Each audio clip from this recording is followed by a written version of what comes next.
नमस्कार दोस्तों, आज मैं खास तौर पर Hyundai Verna 2023 टर्बो DCT मालिकों के लिए ये जानकारी शेयर कर रहा हूँ। इस गाड़ी में एक बड़ा समस्या है। जब गाड़ी गर्म होती है या धीरे चलती है तो मिसफायर और ओवरहीटिंग की वजह से गाड़ी अचानक बंद हो जाती है। मॉर्निंग में कभी कभी गाड़ी स्टार्ट होते ही 20 सेकंड में बंद हो जाती है। इसका मुख्य कारण है कूलेंट लाइन के क्लैंप्स का ढीला या डिफेक्टिव होना।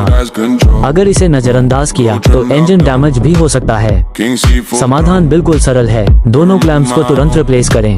अगर आप चाहते हैं कि गाड़ी का पूरा फिक्स और मैकेनिकल टिप्स जानें तो मुझे DM करें और पेज को फॉलो करना न भूलें। ये जानकारी सिर्फ गाड़ी मालिकों के लिए नहीं बल्कि Hyundai तक पहुंचनी चाहिए ताकि वे भी इस शीर्ष के ऊपर ध्यान रख सकें।